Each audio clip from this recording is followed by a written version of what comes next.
Welcome to the deep dive. Ever wonder about that unseen world constantly interacting with your body, influencing, well, everything from your health to the environment? It's fascinating, isn't it? Totally. Today, we're setting out on a quest, really, to understand the realm of microbes, how we try to control them, and the amazing ways our bodies respond. Think of it as getting a handle on this invisible universe that, profoundly shapes our lives. We've pulled together a lot of information for this one. We're looking at the practical stuff, like keeping things clean, but also the really complex defenses our bodies have, and vaccines, of course. Yeah, and our goal, our mission today isn't just about listing definitions. It's about connecting these ideas, really grasping the underlying principles. Exactly. We want to get beyond just the textbook stuff and understand why this knowledge is, well, vital for you. Okay, let's jump in. Contamination and decontamination, we deal with this daily, right? Even if we don't use those terms. Right, so a contaminant basically is any microbe you don't want somewhere. Simple as that. And decontamination is just the big umbrella term for getting rid of them. Yeah. But, how we do it really varies. It's not one size fits all, like sanitization. That's just knocking the numbers down, isn't it? Like wiping a counter. Precisely. Reducing microbes to a safer level. Then you step it up to disinfection. That's more serious, killing most things. Killing most, yeah.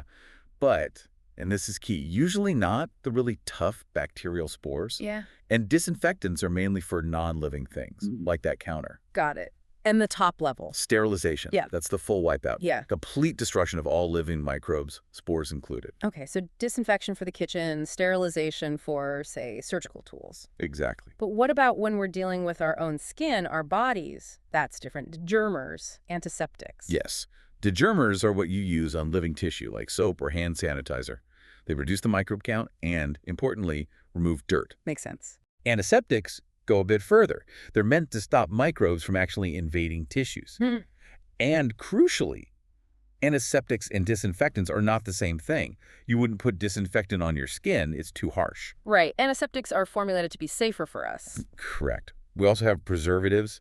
Those are chemicals that stop microbes from growing in things like food or cosmetics, keeping them shelf stable. Okay, so we have these methods, but the microbes, they can fight back, right? Resistance. Yes, resistance is when microbes can basically shrug off our decontamination efforts. Yeah. Several things play into this. Like what? Well, exposure time is a big one. The disinfectant or whatever needs enough time to actually work. Can't just be a quick wipe sometimes. And then the microbe itself matters. Some are naturally tougher. You mentioned endospores earlier. Those things are like tiny armored tanks. Microbial bunkers, yeah. And biofilms. Biofilms, absolutely. These are like organized microbe cities, all stuck together in this slimy matrix on a surface. That structure makes it really hard for chemicals to get in and reach all the individual microbes inside. It's a major challenge. Wow, they're pretty clever survivors. Yeah. So how do we actually tackle them? You mentioned physical and chemical methods. Let's start with physical. Okay, physical methods, these use, well, physical forces. Temperature is a classic, Hot and cold. pretty much. Low temps usually just stop them from growing, put them on pause. Yeah. But high temperatures, that destroys them. Right. And moist heat, like steam under pressure in an autoclave, that's incredibly effective for sterilization, often the gold standard. Autoclaves. I've seen those in labs. Yeah. Then there's dry heat, like a hot air oven, or even incineration, basically burning things to ash. Incineration sounds final. What about radiation? I know that's used for sterilizing things too. It is. Radiation messes with the microbe's DNA. It's genetic material. There's ionizing radiation, like gamma rays or X-rays. High energy, really disruptive. Okay. And then non-ionizing, like UV light. Less energy, but it causes problems in the DNA, creates these abnormal bonds that stop it working properly. So different ways to zap their genes. What else? Filtration. Filtration, yeah. This is purely mechanical, using filters with tiny, tiny pores to physically trap microbes, removing them from liquids or air. Useful for things you can't heat up. Exactly, heat-sensitive stuff. But one-catch filtration removes the microbes, but not any toxins they might have already released into the liquid. Ah, good point. So the big three physical methods are temperature, radiation, and filtration. You got it. Now, should we move on to the chemical weapons? Let's do it. What's in our chemical arsenal? Several key groups. Halogens, think chlorine, like in bleach, and iodine. They mess up essential proteins and interfere with metabolism. Okay, common household stuff. Yep. Alcohols like ethanol or rubbing alcohol, they damage cell membranes, mess up proteins, and kind of dehydrate the cells. Effective. What else? Phenols? Phenols, right. They also go after enzymes and damage cell walls and membranes. Some phenols are interesting because you can use them as disinfectants on surfaces or in lower concentrations as antiseptics on tissue. Versatile. And just regular soap, detergents. Soaps and detergents are mainly degermers. Their structure helps lift microbes and oils off surfaces so you can rinse them away. Yeah. They don't always kill everything, but they drastically reduce the numbers. Good old soap and water. Still fundamental. Yeah. Lastly, heavy metals. Things like silver, copper. In small amounts, they can act as antiseptics by binding to crucial proteins and enzymes in the microbes, shutting them down. Fascinating. Okay, so we have all these ways to control microbes around us, but what about when they get inside us? Infections, that's where antimicrobials come in. Exactly. Antimicrobial is the big general term for any drug that kills or stops microbes, bacteria, fungi, viruses, parasites. And antibiotics are a specific type. Yes, antibiotics specifically target bacteria, and even then we have broad-spectrum ones that hit a wide range of bacteria, and narrow-spectrum ones that are more targeted to specific types. And they attack bacteria in different ways, right? It's not just one mechanism. Oh, definitely not. We classify them by how they work, their mechanism of action. Some are cell wall inhibitors. They stop bacteria from building their essential cell wall. Like penicillin. Penicillin is a classic example, yeah. That's a beta-lactam, cephalosporins too. There are also non-beta-lactams, like vancomycin, that do the same job slightly differently. Okay, attack the wall. What else? Some go after the cell membrane, itself the lining just inside the wall. Polymyxin is an example. They act kind of like detergents, making the membrane leaky. Causing leaks. Sounds bad for the bacteria. It is. Then you have drugs that interfere with their DNA or RNA synthesis. Can't replicate, can't make proteins properly. Quinolones and rifamycins fall in here. Hitting their core functions. Exactly. And others target protein synthesis directly. They mess with the ribosomes, the bacteria's protein factories, aminoglycosides, tetracyclines. Tetracyclines, I've heard those can affect teeth. They can, especially in developing teeth and bones. It's something doctors definitely consider.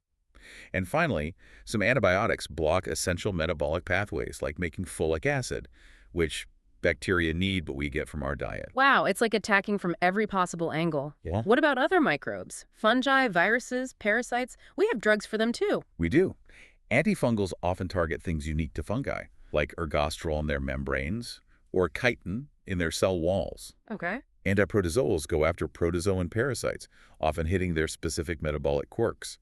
Antihelminthics target parasitic worms, maybe messing with their structure or how they get energy. And antivirals. Viruses are tricky since they hijack our own cells. They are tricky. Antivirals have to be very specific, interfering with steps in the virus's replication cycle, like getting into the cell, copying its genes, or getting back out. It's incredible how specific these drugs can be, but the microbes adapt.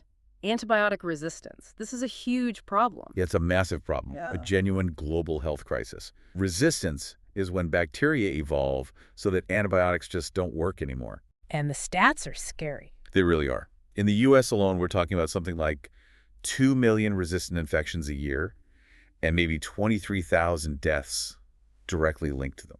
It's a major, major threat. We risk going back to a time when simple infections were deadly. That's sobering. How do they even do it? How do bacteria become resistant? Well, they're masters of evolution. They can develop enzymes that literally chop up the antibiotic. Wow. Or they can change the target site, the specific molecule the antibiotic usually binds to, so the drug just can't latch on anymore. It's a constant arms race. An arms race we need to win.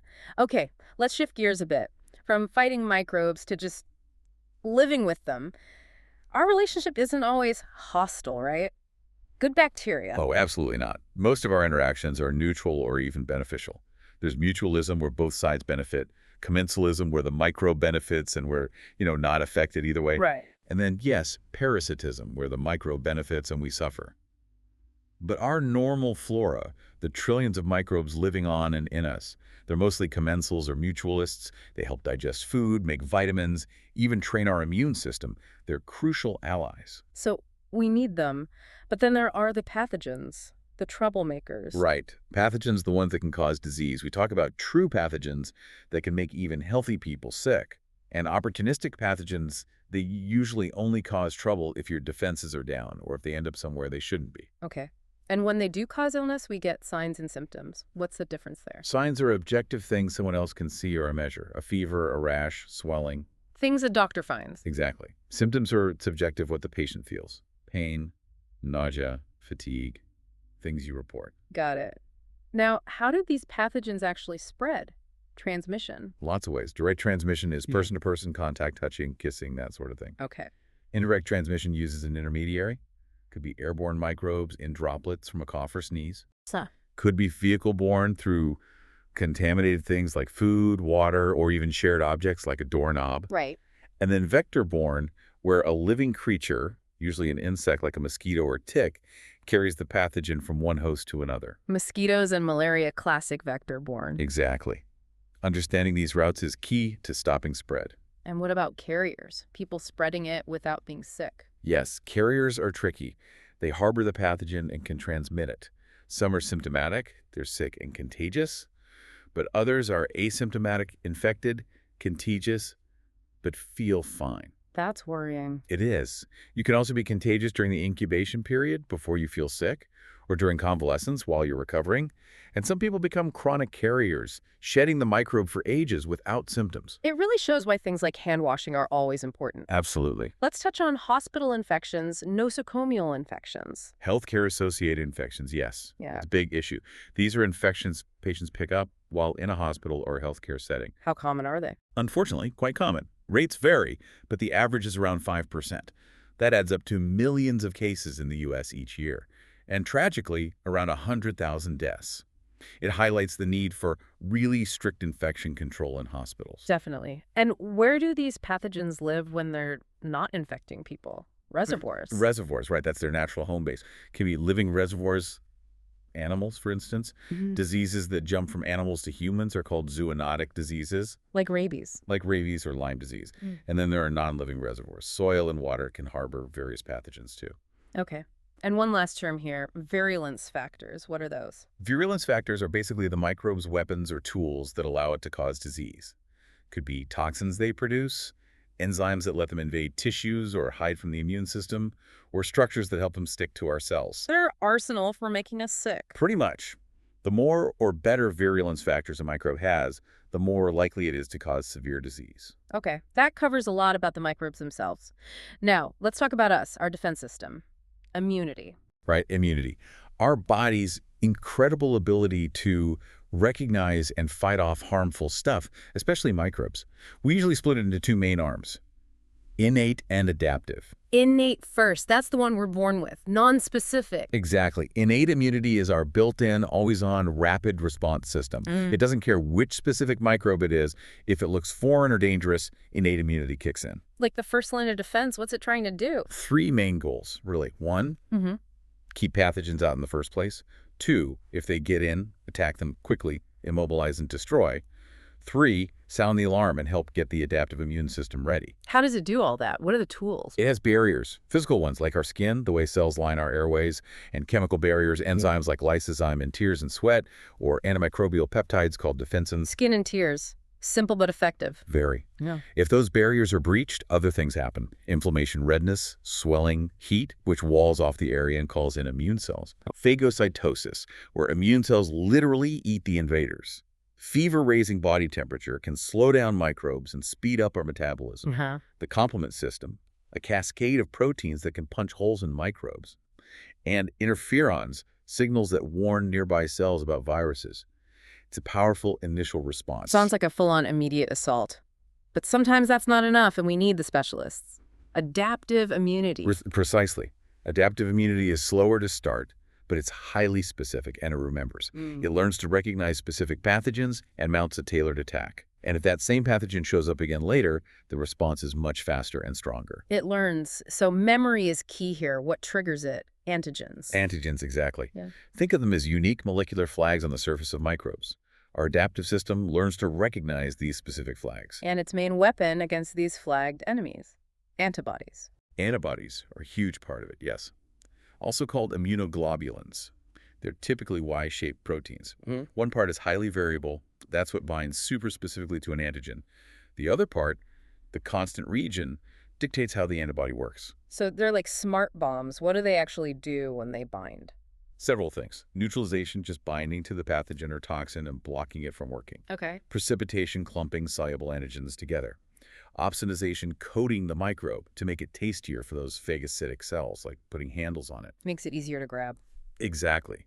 Agglutination clumping whole microbes together, making them easier to clear out. And some antibodies can activate that complement system we mentioned earlier, bringing in more firepower. Wow, lots of functions. And there are different types of antibodies. IgA, Ag, Ig. yes. 5 main classes, each with a slightly different job. IgA is often a dimer, two linked together, found in mucus lining our gut and airways, trapping microbes there. First line of defense in what areas? Kind of, yeah. IgD is mostly on the surface of B cells. Its role is still a bit fuzzy. IgE is involved in allergies and fighting off parasitic worms. Ah, allergies. IgG is the main workhorse in our blood, provides long-term immunity, crosses the placenta to protect newborns. The long-term memory one. Largely, yes. Okay. And IgM is a big one, a pentamer, 5 units together. It's usually the first type made in a new infection, really good at agglutination, clumping things together. So a whole family of antibodies with different skills. And the cells running this show. B cells and T cells. They're the stars of adaptive immunity. B cells are the antibody factories. They mature in the bone marrow. Okay. T cells mature in the thymus. There are different types. Cytotoxic T cells are killers. They destroy infected cells or tumor cells directly. Helper T cells are crucial coordinators. They help activate B cells and other immune cells. Factories, killers, and coordinators. Got it. Now, how do we get this immunity? Natural versus artificial, active versus passive. Can you unpack that? Sure, natural immunity is from normal life. Get sick with chickenpox, recover. That's natural active immunity. Your body actively made antibodies and memory cells. Okay, you fought it off yourself. Right. Natural passive immunity is getting antibodies from someone else naturally, like a baby getting IgG from mom through the placenta, or IgA through breast milk. It's temporary protection. Passive because the baby didn't make them. Exactly. Now, artificial immunity involves medical intervention. A vaccine gives you artificial active immunity. You're exposed to harmless antigens, your body actively responds and makes memory. Active again because you make the response. Correct. And artificial passive immunity is getting an injection of pre-made antibodies, like for rabies exposure or certain immune deficiencies. It's immediate but temporary protection. Got it. So active means your body does the work long term. Passive means you get ready-made help short term. Natural is through life, artificial is medical. You got it. That clarifies the different routes to protection. Perfect. And that leads us right into vaccination, probably the most powerful use of artificial active immunity. Absolutely. Vaccination is basically showing your immune system microbial mug shots, antigenic parts, that aren't actually dangerous, so it learns to recognize the real threat and builds that protective IgG in memory. Clever. And there are different ways to make these mugshots, different vaccine types. Yes, several main types. Killed, whole microbe vaccines use the entire pathogen, but it's dead, inactivated, like some hepatitis A or polio vaccines. Okay, the whole bug, but dead. Then live, attenuated. These use a weakened version of the live microbe. It can still replicate a bit, enough to trigger strong immunity, but usually doesn't cause serious illness. MMR, chickenpox vaccines are examples. Weakened but alive. Stronger response, maybe. Often, yes, and longer lasting. Subunit vaccines use just pieces of the micro-key proteins or antigens, like the hepatitis B vaccine or cellular pertussis. First, the important bits. Right. Toxoid vaccines are for diseases where the bacterial toxin is the main problem. The vaccine uses an inactivated version of the toxin, a toxoid. Tetanus and diphtheria shots are toxoids. Training the body against the poison, not the bug itself. Exactly. And the newest type, mRNA vaccines. They give our cells the genetic instructions, mRNA, to make a specific microbial protein, like the spike protein of coronavirus. Our cells make the protein, and the immune system reacts to it. Like giving ourselves the recipe to make the mugshot. That's a great analogy. It's amazing how these different strategies all achieve the same goal, protective immunity. It really is. And those vaccine schedules for kids, they're carefully planned. Oh, huh? meticulously. Yeah. They consider the child's age, when they're most vulnerable to certain diseases, how mature their immune system is, whether mom's antibodies might interfere early on. It's all about providing protection safely and effectively at the right times. Makes sense. But unfortunately, vaccines attract a lot of myths. Can we tackle some common ones? It feels really important. Definitely. It's crucial to address misinformation, a big one. Too many vaccines overwhelm the immune system. I hear that one. Yeah, but there's zero scientific evidence for it. Kids encounter way more antigens every day just playing outside. Immune systems are built to handle it. Okay. What about we don't need vaccines for diseases that have disappeared? The diseases haven't disappeared because the microbes are gone. They're rare because of vaccines. Stop vaccinating, and they can and do come back. Complacency is dangerous. Very. Then there's vaccines aren't 100% effective. Well, few things in medicine are 100%, but they are highly effective at preventing serious illness, hospitalization, and death. They prepare your body. Reduces severity even if you do get sick. Exactly. Natural immunity is better. Maybe, sometimes. But getting naturally infected carries real risks, severe illness, long-term complications, even death. Vaccines are much, much safer. Worth remembering. And the big one, vaccines cause autism. This has been so thoroughly debunked by massive studies worldwide, there is absolutely no credible scientific link. The original study suggesting one was fraudulent and retracted. Vaccine components are safe and processed by the body. It's a harmful myth. So important to stick to the science on that. The impact of vaccines overall has been huge, hasn't it? Transformative. Just look at smallpox. A devastating disease for centuries, killing millions. Widespread vaccination led to its complete eradication. Gone from the planet. It's one of public health's greatest triumphs. An incredible achievement. Well, we have covered so much ground today, from the microbes themselves, how we fight them, to how our own bodies fight back with innate and adaptive immunity, and how we leverage that with vaccines. Decontamination, antimicrobials, resistance, transmission. Normal flora, pathogens, signs, symptoms. Barriers, inflammation, antibodies, B cells, T cells, all these interconnected pieces. So wrapping it all up, what's the main takeaway? Understanding this gives you, the listener, a real insight into your health, right? Disease prevention, public health. Absolutely. It empowers you to understand the ongoing battle, this dance between us and the microbial world. And maybe leaves you with a question to think about. Here's one. Considering how microbes constantly evolve and how we're always developing new ways to control them, what do you think is the biggest challenge we face in protecting our health going forward? That's a great question to ponder. Is it resistance? New emerging viruses? Maintaining vaccine trust? Lots to think about. Definitely something to chew on. We really hope this deep dive has given you a solid foundation and maybe sparked some curiosity to learn even more. Thanks for joining us on the deep dive.